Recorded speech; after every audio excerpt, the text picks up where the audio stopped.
రాబోయే 10 ఏళ్లలో 415 కిలోమీటర్లకి మెట్రోను కూడా విస్తరిస్తాము. Every nook and corner in Hyderabad shall be covered.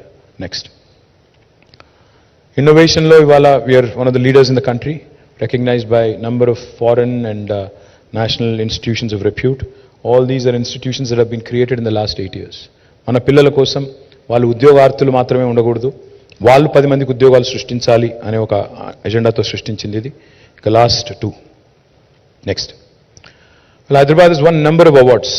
Mercer has consistently rated Hyderabad as the best city in India to live 5 years in a row. Tree city of the world AIPH అనే సంస్థ ఇచ్చింది. World green city award వచ్చింది. మన ఇక్కడ ఉండే కట్టడాలకు కూడా మన సెక్రటేరియట్తో సహా, దుర్గం చెరువు బ్రిడ్జ్తో సహా గ్రీన్ యాపిల్ అవార్డ్స్ వచ్చినాయి. తర్వాత ఫార్ములా ఈ ఫస్ట్ టైం హోస్ట్ చేసింది హైదరాబాద్, ఫిబ్రవరిలో మళ్ళీ హోస్ట్ చేస్తున్నాము. Looking forward to that. Next, of course, cultural renaissance is one of the most important things in Telangana. One of the things that we take a lot of pride on is how Telangana dialect has become taken center stage today. ఒకనాడు జోకర్లు, విలన్లు మాత్రమే మాట్లాడే తెలంగాణ భాష ఈరోజు బాలకృష్ణ గారు కూడా మాట్లాడుతున్నారు. I think that is important because that itself is a statement. ఇవాళ ఏ actor అయినా, అది మహేష్ బాబు గారు కావచ్చు, రామ్ చరణ్ కావచ్చు, తారక్ కావచ్చు, బాలయ్య బాబు కావచ్చు, ఎవరైనా కావచ్చు, they're all speaking in Telangana. ఏ సినిమాలో ఇవాళ తెలంగాణ పాట లేకుండా, యాస లేకుండా సినిమా కూడా లేని పరిస్థితి. రేడియో జాకీలు, వీడియో జాకీలు తెలంగాణలో మాట్లాడడం, తెలంగాణ యాసలో మాట్లాడడం, ఇవాళ it is become a style statement. That is how Telangana is resurrected it's pride, it's glory, it's language, it's dialect, it's culture. Bathukamma ఇవాళ 100 దేశాల్లో ఆడుతున్నారు. ఒక మన దగ్గర కాదు, అన్ని రాష్ట్రాల్లో ఆడుతున్నారు. చివరికి రాహుల్ గాంధీ గారు కూడా బతుకమ్మ ఆడుతున్నారు, which is again a welcome sign. Next, so what is Telangana? నేను ఇందాక చెప్పాను, సమగ్ర సమీకృత సమ్మిళిత సమతుల్య అన్నాను. ఎందుకు? This slide sums up why I said what I said. తలసరి ఆదాయంలో నంబర్ 1 తెలంగాణ. ప్రతి ఇంటికి తాగునీరు అందించిన మొట్టమొదటి రాష్ట్రం తెలంగాణ.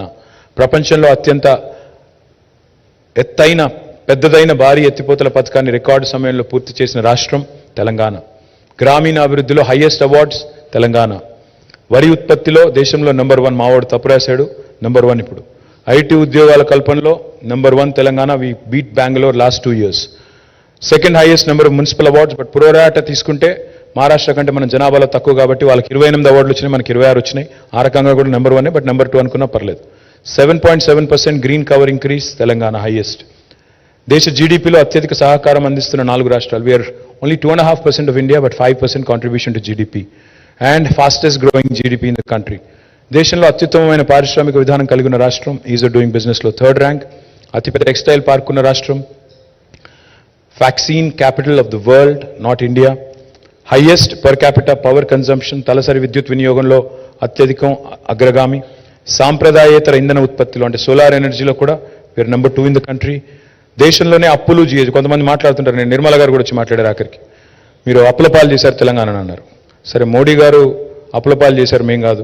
5 లక్షల రూపాయల అప్పు ఇలా మోడీ గారు ఒక్కొక్కరి మీద నెత్తి మీద పెట్టాడు.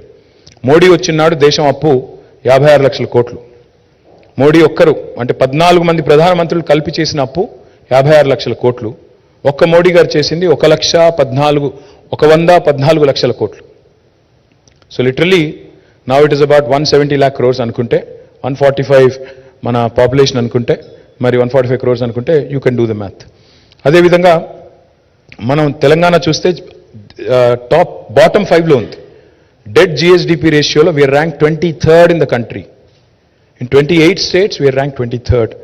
లాస్ట్ది Mercer has rated us 5 years in a row as again for best quality of living. అతి తక్కువ అవినీతి కలిగిన రాష్ట్రం ఇది. నా కితాబ్ నేను ఇచ్చుకోవట్లేదు. Again this is an agency that is certified. I will produce the evidence to you. I have already tweeted. I can again send it back to you. Again, of course, అంతర్జాతీయ అవార్డులు, రివార్డులు అందరూ అన్నీ వస్తున్నాయి. ఆఖరికి చెన్నైలో ఉండే రజనీకి కూడా అర్థమైంది, కానీ ఇక్కడ ఉండే గజనీలకు మాత్రం అర్థం కావట్లేదు. అందుకే అవన్నీ చెప్పాలన్న ఉద్దేశంతోనే మీకు wanted to give you this overall presentation. I humbly request all of you, ఎందుకంటే మీకు ఈ టైంలో ఇది బోర్ కొడుతుంది నాకు తెలుసు. You are more interested in masala, but I don't have much masala for you today. I just wanted to make sure that you capture the performance of this government 9.5 years and wanted you to kindly communicate it to the people at large. I'm already running late. I'm going to Nalgonda now. From Nalgonda, I have to go to Mahbubnagar, and then I have to come back to Hyderabad and do some road shows before my throat gives in, my voice gives in. So please excuse me, I'm not going to take questions. ఇప్పటికే చాలా చెప్పాను నేను. ఇంకేం అడిగినా మీరు ఇంకొకటి ఎక్కడికి వెళ్ళిపోతుంది నాకు తెలుసు అది కూడా. అందుకే I leave it at that. Thank you so much genuinely and sorry for being late. Thank you. జై Telangana. I'm going to run.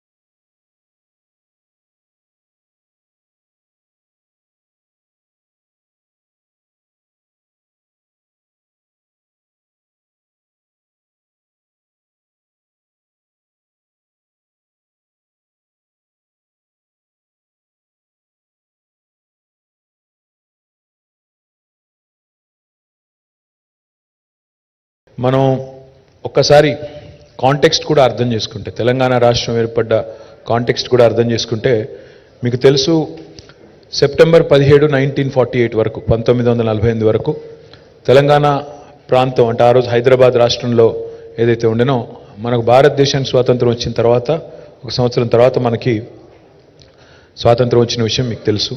తదనంతరం మరి 48 నుంచి 56 వరకు 8 సంవత్సరాల పాటు హైదరాబాద్ ఒక ప్రత్యేక రాష్ట్రంగా ఉన్న విషయం కూడా మీకు తెలుసు. ఆనాడు బూరుగుల రామకృష్ణరావు గారి నేతృత్వంలో 1956లో నవంబర్ 1 నాడు ఆంధ్రప్రదేశ్ ఏర్పడ్డ విషయం కూడా మీ అందరికీ విదితమే. కానీ దానికంటే ముందే 56 కంటే ముందే 52లో ఈ బలవంతపు పెళ్లి వద్దు, ఆంధ్రాతో మేము కలవం అని తెలంగాణ తిరుగుబాటు చేసిన నాడు 1952లో ఆనాడు మొట్టమొదటిసారి ఢిల్లీ దొరలు జులుం చేసింది 1952లో హైదరాబాద్లోని సిటీ కాలేజ్లో. ఆ రోజు 5 మంది పిల్లల్ని కాల్చి చంపిన పార్టీ కాంగ్రెస్ పార్టీ. 56లో ఇష్టం లేని పెళ్లి చేసింది కాంగ్రెసే. తర్వాత 56 నుంచి మరి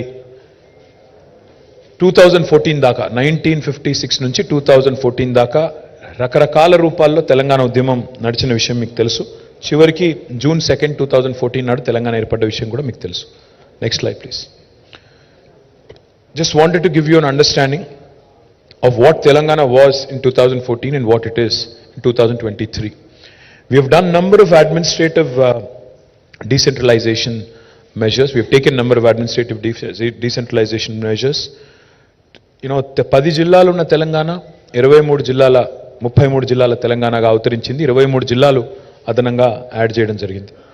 రెవెన్యూ డివిజన్లు గతంలో 43 ఉండేది, ఇవాళ 74 డివిజన్లుగా 74 రెవెన్యూ డివిజన్లుగా తెలంగాణ అవతరించింది. మున్సిపాలిటీలు కనుక చూసుకున్నట్టయితే ఆ సంఖ్య తప్పుంది. 68 మున్సిపాలిటీలు ఇవాళ 143 అయినాయి. 143 మున్సిపాలిటీలు అయినాయి. మండలాలు కూడా చాలా పెంచుకున్నాము. 459 మండలాలు ఉన్న తెలంగాణ 612 మండలాలైంది. అదేవిధంగా తాండాలను, గిరిజన గూడాలను కూడా గ్రామ పంచాయతీలు చేయడం వల్ల, అదేవిధంగా ఇంకా కొన్ని చిన్న హ్యామ్లెట్స్ కూడా గ్రామ పంచాయతీలు చేయడం వల్ల 7,855 గ్రామ పంచాయతీలు ఉన్న తెలంగాణ ఇవాళ 12,769 అయింది. ఇది ఎందుకు చెప్తున్నానంటే, ఈ స్లైడ్ ఇంత వేగంగా ఒక కొత్త రాష్ట్రంగా ఏర్పడడమే కాకుండా ఇంత వేగంగా ఇంత decentralisation, such large scale decentralisation has never happened in the history of India in any state. This level of granularity when it comes to taking the administration to the doorstep of a common citizen has never happened in India. It's the first of its kind again. This level of, ఎందుకంటే మిగతా రాష్ట్రాలు మనం చూస్తుంటాం. ఉమ్మడి ఆంధ్రప్రదేశ్లో 23 జిల్లాలు ఆనాడు, ఆ 23 జిల్లాలు అట్లాగే దాదాపు దశాబ్దాల కాలం పాటు అట్లే ఉన్నాయి. కొత్త జిల్లాల ఏర్పాటు కూడా జరగలేదు. ఉదాహరణకి వికారాబాద్ కొత్త జిల్లా ఏర్పడాలని, సూర్యాపేట కొత్త జిల్లా ఏర్పడాలని, మంచిర్యాల కొత్త జిల్లా ఏర్పడాలని, సిద్దిపేట కొత్త జిల్లా ఏర్పడాలని 1980s నుంచి కొట్లాడుతున్నారు. కానీ అప్పుడు ఎప్పుడూ కాలేదు. 40 ఏళ్ల తర్వాత, దాదాపు 35-40 ఏళ్ల తర్వాత కేసీఆర్ గారు వచ్చిన తర్వాతనే కొత్త జిల్లాలు, కొత్త రెవెన్యూ డివిజన్లు, కొత్త మున్సిపాలిటీలు, కొత్త మండలాలు, కొత్త గ్రామ పంచాయతీలు, గిరిజనుల కళ, దశాబ్దాల కళ, తాండాలు, గూడాలు, గ్రామ పంచాయతీలు కావాలని అది నెరవేర్చింది కూడా కేసీఆర్ గారు మాత్రమే. ఇంత డీసెంట్రలైజేషన్ బహుశా భారతదేశంలో ఏ రాష్ట్రంలో ఇంత వేగంగా జరగలేదు అనే మాట మీ అందరికి కూడా విజ్ఞప్తి చేస్తా ఉన్నా. Next, Why do I call my state the most successful startup state of independent India? ఏ రాష్ట్రమైనా సాధించిన ప్రగతి ప్రోగ్రెస్ రిపోర్ట్ చూసినట్టయితే దానిలో గణాంకాలు ఉంటాయి, దానిలో స్టాటిస్టిక్స్ ఉంటాయి. The statistics will speak for themselves. Telangana's GSDP, gross state domestic product, in 2014 was 5,05,000 crores, and in 2023, and remember, ఒక మాట మర్చిపోకండి, ఇది కొత్త రాష్ట్రంగా ఏర్పడ్డ రాష్ట్రం. కొత్త రాష్ట్రం అన్నప్పుడు టీథింగ్ పెయిన్స్ ఉంటాయి, బాలారిష్టాలు ఉంటాయి. మధ్యలో 2 సంవత్సరాలు కోవిడ్, 2 సంవత్సరాలు కోవిడ్ వల్ల నష్టపోయాం. పైపెచ్చు 1 year ఎలక్షన్స్కే పోయింది. 3 అసెంబ్లీ ఎలక్షను, 1 పార్లమెంట్ ఎలక్షను, అదేవిధంగా మధ్యలో GHMC లాంటి ఎలక్షన్స్ అన్నీ తీసేస్తే 1 year ఎలక్షన్స్కి పోయింది. అంటే 6.5 సంవత్సరాలే నికరంగా మేము పనిచేసింది. 2 years కోవిడ్ తీసేస్తే, 1 year ఎలక్షన్స్కి తీసేస్తే 9.5 yearsలో మిగిలేది 6.5 years. ఆ 6.5 yearsలో తెలంగాణ సాధించిన ప్రగతి మీ కళ్ళ ముందుంది. 2014లో తలసరి ఆదాయం పర్ క్యాపిటా ఇన్కమ్ 1,24,000 రూపాయలు ఉంటే ఈరోజు I'm proud to share with you that is the highest in the country for any state in India today. ఆ రోజు తెలంగాణ 14-15 స్థానంలో ఉండేది తలసరి ఆదాయంలో. ఈరోజు నెంబర్ 1 స్థానానికి ఎదిగింది. ఇవాళ ఏం సాధించారు అని అడిగే వాళ్ళకి I will show them that 1 statistic. తలసరి ఆదాయంలో అగ్రభాగానికి చేరింది తెలంగాణ. GSDPలో we're the fastest growing state in the entire country. నిన్న మీరు చూసింటారు ఇండియన్ స్పెక్టేటర్ ఇండెక్స్ అని, వాళ్ళు RBI డేటా కోట్ చేస్తూ మన GSDP ఎంత పెరిగిందో వాళ్ళు కూడా ఎక్స్ప్లెయిన్ చేశారు. తలసరి ఆదాయం పెరిగింది అనగానే కొంతమంది పండితులు వస్తారు, వచ్చి కొంతమందిదే పెరిగింది ఆదాయం అని మాట్లాడతారు. అందుకే ఆ కింది స్టాటిస్టిక్ కూడా పెట్టాం. ఇది కూడా మా స్టాటిస్టిక్ కాదు, అది కూడా గవర్నమెంట్ ఆఫ్ ఇండియా డేటా. అది Telangana is the state multi dimensional poverty, అంటే బహుముఖంగా చూసినప్పుడు పేదరికం అత్యధికంగా తగ్గించగలిగిన రాష్ట్రం ఏది అంటే భారతదేశంలో number 1 state is Telangana. 13.18% was the multi-dimensional poverty in Telangana in 2014. As of 2023, it's 5.8%. అంటే ఈ 3 కూడా మీరు గమనిస్తే రాష్ట్రము పెరిగింది, పర్ క్యాపిటా పెరిగింది, దాంతో పాటు పేదరికము తగ్గింది. So these are all directly linked to each other. Next slide. Next slide. పిక్టోరల్గా చూస్తే తెలంగాణలో ఉద్యమం జరిగింది నీళ్లు నిధులు నియామకం కోసం. నీళ్ల విషయంలో తెలంగాణ తీసుకున్న విప్లవాత్మకమైన నిర్ణయాలు. మీరు ఈ దృశ్యం ఒకటి చూస్తే దీన్ని బట్టే చెప్పొచ్చు ఎట్లుండే తెలంగాణ, ఎట్లా అయ్యింది తెలంగాణ అని మేము చెప్తా ఉన్నాం. ఎట్లా ఉండే అంటే అట్లా ఉండే. నెర్రెలు బారిన నేలలు, నెత్తురు గారిన నేలలు. ఇవాళ చూస్తే పచ్చటి పంటలతో, మరి బ్రహ్మాండమైన సంపదతో తులతూగుతున్న గ్రామాలు, రైతులు. అది నేను చెప్పేది కేవలం పిక్చర్ మాత్రమే కాదు, కింద కూడా మీరు చూడొచ్చు. తెలంగాణలో agriculture expansion has happened drastically from 131 lakh acres, 1.31 crore acres. Today Telangana is able to cultivate 2.68 lakh acres. అంటే లిటరలీ డబుల్ కంటే ఎక్కువ, అంటే 100% పైగా ఎక్కువ పెరిగింది తెలంగాణలో వ్యవసాయ విస్తీర్ణం. ప్రపోర్షనేట్గా కాదు, ఇంకా ఎక్కువ పెరిగింది పంటల దిగుబడి. తెలంగాణ ర్యాంకింగ్ 2014లో Telangana was ranked number 14 or 15 in paddy production in India. వరి ధాన్యం ఉత్పత్తిలో తెలంగాణ ర్యాంకు 2014లో 14th or 15th, subject to correction. But today we have surpassed Punjab, we have surpassed Haryana, we're rank number 1 in the country. ధాన్యం ఉత్పత్తిలో అన్నపూర్ణగా మారింది తెలంగాణ. వ్యవసాయ ధాన్యం ఈరోజు వరి ధాన్యం ఉత్పత్తిలో 68 లక్షల టన్నుల ధాన్యం సేకరించే పరిస్థితి నుంచి 3.5 కోట్ల టన్నుల ధాన్యం సేకరించే పరిస్థితి వచ్చింది. అంటే అట్లున్న తెలంగాణ అట్లయింది కాబట్టే ఇది జరిగింది తప్ప ఇదేదో గ్రాఫిక్ కాదు, ఇదేమీ నా ఇమాజినేషన్ కూడా కాదు, ఇది వాస్తవం. మీరు ఏ పల్లెకి పోయినా ఈరోజు చూస్తే మీ కళ్ళ ముందు కనబడే దృశ్యం. నెక్స్ట్. నేను నిన్ననే రాజస్థాన్లోని ఒక ఫోటోగ్రాఫ్ చూశాను, ఒక మ్యాగజైన్లో వచ్చింది. ఆశ్చర్యం అనిపించింది. రాజస్థాన్లో ఈరోజు నిన్న మహిళలు ఇదే సేమ్ దృశ్యం, ఇట్లా తాళ్లు కట్టి నీళ్లు తెచ్చుకునే ప్రయత్నంలో నేను ఒక మ్యాగజైన్లో వస్తే నేను ట్వీట్ కూడా చేశాను నిన్న పొద్దున.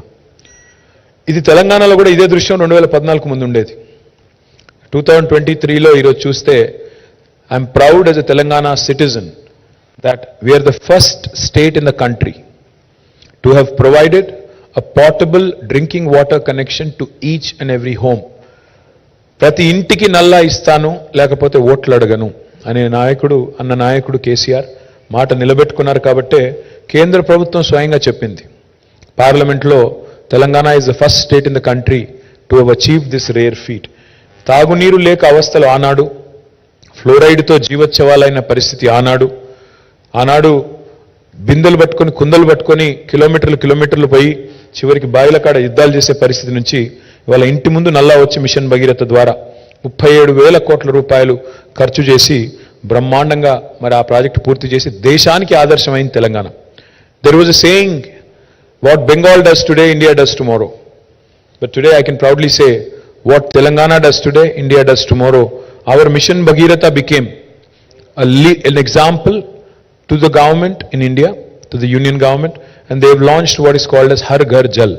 And today I am proud that many other states are emulating us, many other states are copying us. Imitation is the best form of flattery, so we take it as a compliment, and this is what is the change that you see in Telangana today. Next slide please. ఒకనాడు తెలంగాణలోని చెరువులు కుంటలు 46,000 చెరువులు కుంటలు తాంబాలాలుగా మారిపోయిన పరిస్థితి. మరి ఆ రోజుల్లో మైనర్ ఇరిగేషన్ అనే పేరు పెట్టి అలొకేషన్స్ మైనర్గా మీగర్గా చేసి చెరువులను కుంటలను నిర్లక్ష్యం చేసి చివరికి అట్లా మార్చిన పరిస్థితి తెలంగాణలో. ఈరోజు ఎట్లుండే తెలంగాణ, ఎట్లయింది తెలంగాణ అంటే ఏ గ్రామానికి పోయినా ఆ చెరువును చూస్తే చెప్పొచ్చు బ్రహ్మాండంగా. ఆ రోజు తాంబాలాలుగా ఉన్న చెరువులు ఈరోజు గంగాలంలాగా తయారై బ్రహ్మాండంగా విస్తరించిన పరిస్థితి. దానికి ఊరికనే కాలేదు, 46,000 చెరువులను ఒక మిషన్ మోడ్లో మిషన్ కాకతీయ అనే పేరు పెట్టి బ్రహ్మాండంగా ఆ రోజు కాకతీయ రాజులు చేసిన పద్ధతుల్లో ఆనాటి వాటర్ కాన్జర్వేషన్ టెక్నిక్స్ అన్నింటినీ కూడా తీసుకొని ఎండిపోయిన చెరువులను, కూలిపోయిన బతుకులను తిరిగి నిలబెట్టిన తెలంగాణ. ఈరోజు ప్రతి గ్రామంలో చెరువులు కలకల్లాడుతున్నాయి. చెరువు చుట్టూ గ్రామీణ జీవితం అల్లుకొని ఉంటుంది. గ్రామంలో ఉండే కుల వృత్తులన్నీ కూడా దాని మీద ఆధారపడి ఉంటుంది. కాబట్టి చెరువుల పునరుద్ధరణని ఒక యుద్ధ ప్రాతిపదికన తీసుకొని ఈరోజు దాన్ని పూర్తి చేసి ఇది కూడా even mission Kakatiya has become an example and a role model to the rest of the country. The reason why we call Telangana a trailblazer is because now Mission Kakatiya is being copied by central government under another name. The name is called Amrit Sarovar. Amrit Sarovar అనే పథకం కింద ఇవాళ మరి ఎట్లుండే అంటే ఎట్లున్న తెలంగాణ ఎట్లయింది అనేది వాళ్ళు కూడా చూసి నేర్చుకున్నారు. Next please. ఆనాడు ఇప్పుడే నేను మీకు చెప్పినట్టు తెలంగాణ అంటేనే కేర్ ఆఫ్ మైగ్రేషన్. తెలంగాణలోని 10 జిల్లాలు ఆనాడు మొదలు తెలంగాణ రాష్ట్రం ఏర్పడ్డ నాడు 10 జిల్లాలు, హైదరాబాద్ని మినహాయిస్తే the remaining 9 districts were all considered backward, and BRGF fund was given to all 9 districts, backward region grant fund. Not my kavitvam, not my commentary, but భారత ప్రభుత్వమే స్వయంగా, ఆనాటి కాంగ్రెస్ ప్రభుత్వమే స్వయంగా తెలంగాణలోని 9 జిల్లాలు వెనుకబడ్డ జిల్లాలు అని ధృవీకరించింది. మరి ఈరోజు మీరు చూస్తే తెలంగాణలోని ప్రతి జిల్లా పర్ క్యాపిటల్ నేషనల్ యావరేజ్ కంటే ఎక్కువ. That's a statistic you should definitely remember. Every single district of Telangana today has a per capita talasari ఆదాయం which is higher than national average, which in itself is a remarkable achievement for a state that had 9 districts which were considered backward. Now we have 33 districts, all of whose per capita is higher than national average. How did that happen? We have spent tremendous amount of money on drought proofing Telangana, ensuring that we lift water which is at a lower altitude, bring it to a higher altitude, have executed the world's largest lift irrigation project, and 1,70,000 కోట్లు ఖర్చు పెట్టి irrigation ప్రాజెక్టులు కట్టి సస్యశ్యామలం చేస్తే తెలంగాణ పడావుబడ్డ భూములను, ఆనాడు అట్లా ఉన్న భూములు ఈరోజు నీళ్లు రావడం వల్ల సంపద, సాగునీరు రావడం వల్ల సంపద సృష్టించబడ్డది. ఆ సంపద ఈరోజు రాష్ట్రానికి ఉపయోగపడుతుంది, రాష్ట్రంలో ఉన్న అభివృద్ధి సంక్షేమ కార్యక్రమాలని ముందుకు నడుపుతా ఉంది. కేవలం కాళేశ్వరం ఒకటే కాదు, పాలమూరు ఎత్తిపోతల పథకాన్ని కూడా పూర్తి చేశాము. దాని మిగతా కాలువలు తవ్వి మరి రంగారెడ్డి కృష్ణా జిల్లాలకు కూడా నీళ్లు ఇవ్వాల్సిన బాధ్యత మా మీద ఉంది. ఆ పని కూడా చేస్తాం. మొత్తం ఉమ్మడి రాష్ట్రంలో 58 ఏళ్లలో వాళ్ళు పెట్టిన ఖర్చు సాగునీటి మీద 38,000 కోట్లు తెలంగాణ ప్రాంతంలో. 58 ఏళ్లలో 38,000 కోట్లు వాళ్ళు ఖర్చు పెడితే 1,70,000 కోట్లు 9.5 ఏళ్లలో పెట్టి నీళ్లు నిధులు నియామకాలు అనే మాటకు సంపూర్ణంగా న్యాయం చేసింది ఈ ప్రభుత్వం, తెలంగాణ ప్రభుత్వం అని చెప్పడానికే నేను మీకు కంపారిజన్ చూపెట్టే ప్రయత్నం చేస్తా ఉన్నా. Next slide please. తెలంగాణలో ఏ రంగాన్ని కూడా మేము వదలలేదు, ప్రతి రంగాన్ని స్పృశించాము. 9.5 ఏళ్లలో మరి విద్యను కూడా ఒక చాలా ప్రయారిటీ కింద తీసుకున్నాం. రాష్ట్రంలో 26,000 పాఠశాలలు, ప్రభుత్వ పాఠశాలలు, వాటిల్లో ఈరోజు మన ఊరు మన బడి అనే ప్రోగ్రాం తీసుకున్న తర్వాత మొదటి దశలో 8,000 పాఠశాలలు, ఇవాళ 9,000 పాఠశాలలు టేకప్ చేశాము. ప్రభుత్వ ప్రోత్సాహంతో ఇవాళ అక్కడ కావాల్సిన అన్ని ఫెసిలిటీస్ కూడా ఏర్పాటు చేస్తూ ఉన్నాం. ఆనాడు 58 ఏళ్ళు ప్రభుత్వ పాఠశాలల పరిస్థితి అది, చెట్ల కింద చదువులు, కూలిపోయే క్లాస్ రూమ్లు. కానీ ఈరోజు కనీసం ఒక 9,000 స్కూల్స్ అన్న, ఒక 1/3 ఆఫ్ ద స్కూల్స్ అన్నా బ్రహ్మాండంగా చేసుకుంటా ఉన్నాం. కలకలలాడుతూ పిల్లలతో మరి చక్కగా మంచి వసతులతో అలరారుతూ ముందుకు పోతోంది విద్యారంగం. Next please. మన హెల్త్ తీసుకుంటే హెల్త్లో సరే హైయెస్ట్ లెవెల్లో ప్రతి డిస్ట్రిక్ట్లో ఒక మెడికల్ కాలేజ్, ప్రతి డిస్ట్రిక్ట్లో ఒక మరి నర్సింగ్ కాలేజ్, ఇవన్నీ చేస్తూ ఉన్నాం. నర్సింగ్ కాలేజ్ మెడికల్ కాలేజే కాకుండా అక్కడ టీచింగ్ హాస్పిటల్ కూడా ఉంటుంది కాబట్టి మల్టీ స్పెషాలిటీ హాస్పిటల్స్ కూడా ప్రతి జిల్లాలో వచ్చినాయి. అంటే హైదరాబాద్లో నిమ్స్కో, గాంధీకో, ఉస్మానియాకో రావాల్సిన అవసరం లేకుండా ఎక్కడి వారు అక్కడ కార్డియాలజికల్ ప్రాబ్లమ్స్ కావచ్చు, కిడ్నీ రిలేటెడ్ ఇష్యూస్ కావచ్చు, లేదా ఇంకా ఇతర ఇష్యూస్ కావచ్చు, అన్ని జిల్లాల్లో అడ్రస్ చేసే విధంగా super speciality treatments, multi speciality treatments కూడా జిల్లాలకు తీసుకెళ్లిన ఘనత, డీసెంట్రలైజ్ చేసిన ఘనత తెలంగాణ ప్రభుత్వానికి దక్కింది. Just as a comparison, Koilkonda ఆసుపత్రి మహబూబ్ నగర్లో 2014 ముందు అట్లుండే, ఇవాళ అట్లయింది. That is Telangana, that is KCR. కానీ ఈరోజు ఇవి మాత్రమే కాదు, బస్తీ దవాఖానాలు పట్టణ పేదల కోసం, విలేజ్ క్లినిక్స్ పేదలకు, పల్లెల్లో పేదల కోసం 100 పడకల ఆసుపత్రి ప్రతి నియోజకవర్గంలో, ప్రతి జిల్లా కేంద్రంలో 500 పడకల ఆసుపత్రి.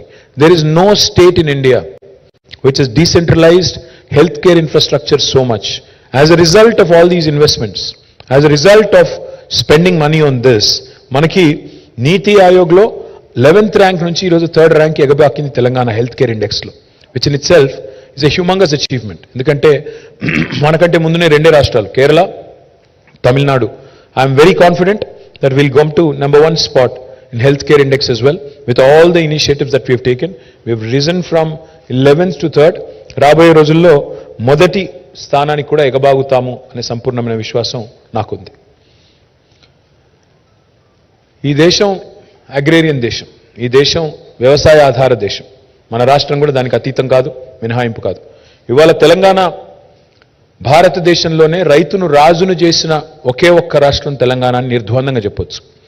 ఈ మాట నేను చెప్పడం కాదు, రైతుల ఆత్మహత్యలను గణనీయంగా తగ్గించింది తెలంగాణ అని పార్లమెంట్లో ఎన్సీఆర్బీ డేటా ప్రకారం, national crime record bureau data ప్రకారం స్వయంగా భారత పార్లమెంటే ప్రకటించింది.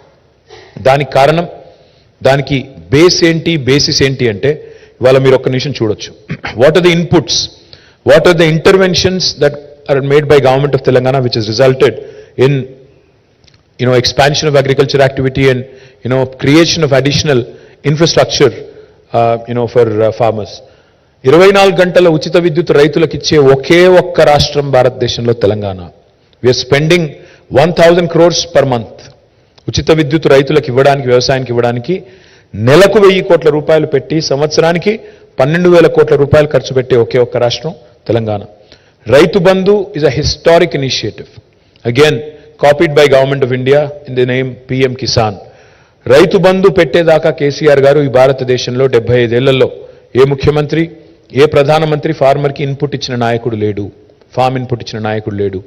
కేసీఆర్ గారు వచ్చిన తర్వాతనే ఇవాళ తెలంగాణలో 11 విడతల్లో, ఇప్పుడు 12వ విడత ఉంది, 11 విడతల్లో 70 లక్షల మంది రైతులకి 73,000 కోట్ల రూపాయలు వాళ్ళ ఖాతాల్లో జమ చేసిన ఒకే ఒక్క నాయకుడు కేసీఆర్ గారు, ఒకే ఒక్క ప్రభుత్వం తెలంగాణ ప్రభుత్వం. Rythu Bima is one of its kind again, a life insurance for the farmer. ఇది ప్రపంచంలో ఎక్కడ లేదు, భారతదేశంలో కాదు, ప్రపంచంలో ఎక్కడా లేదు. 5 లక్షల ఉచిత జీవిత బీమా మొత్తం ప్రీమియం ప్రభుత్వమే కడుతోంది. దానివల్ల ఈరోజు 1,05,000 కుటుంబాలకి రైతు బీమా ద్వారా బెనిఫిట్ జరిగింది. రైతు చచ్చిపోయిన తర్వాత న్యాచురల్ కాజ్ అయినా కూడా, దయచేసి ఇక్కడ కొంతమంది మిస్లీడ్ చేస్తారు, దీన్ని కూడా అపసవ్యపు మాటలు మాట్లాడుతుంటారు రైతు బీమా మీద. రైతు బీమా applies for everybody, even natural deaths. As a result, 1,05,000 farmers in the last few years have availed because of natural causes and other deaths, that happen.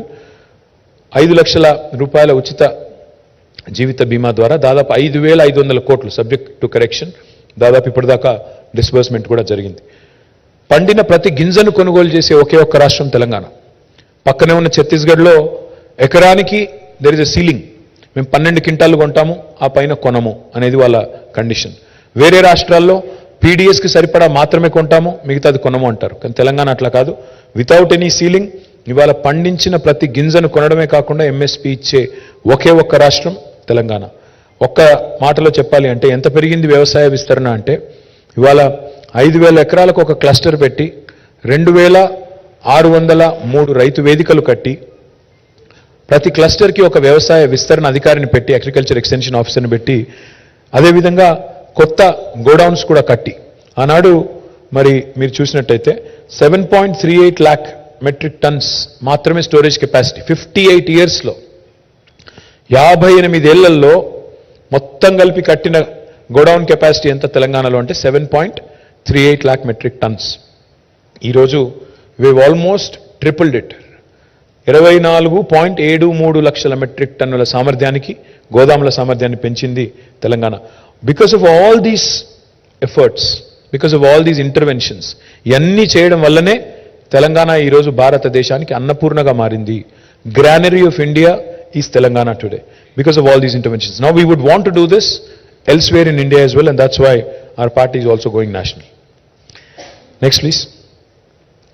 చాలామంది మరి వ్యవసాయము అంటే ఒక వరేనా అని మాట్లాడే వాళ్ళు ఉన్నారు. ఒక వరి మాత్రమే కాదు, ఇవాళ తెలంగాణలో మన కళ్ళ ముందే 5 రకాల విప్లవాలు గ్రామీణ ప్రాంతాల్లో ఆవిష్కృతం అవుతున్నాయి. బికాస్ ఆఫ్ మిషన్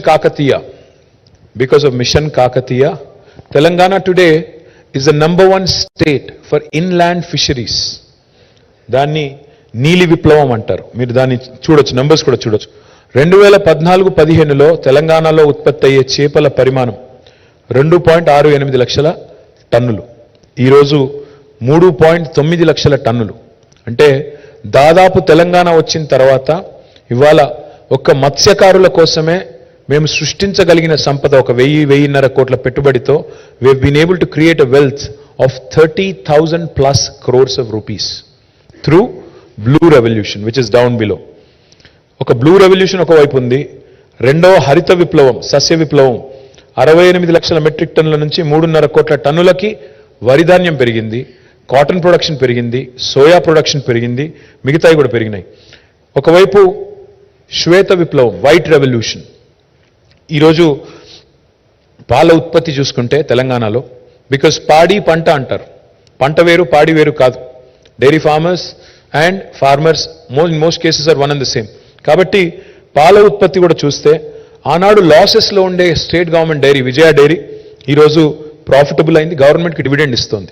4.2 మిలియన్ టన్నులు ఆనాడు ప్రొక్యూర్ చేసే విజయ డైరీ, ఈరోజు they are able to procure 5.8 million litres. That is wrong, tons కదా, ది లీటర్స్. తర్వాత మన తెలంగాణలో పింక్ విప్లవం. Of course there are 2 kinds of pink revolutions.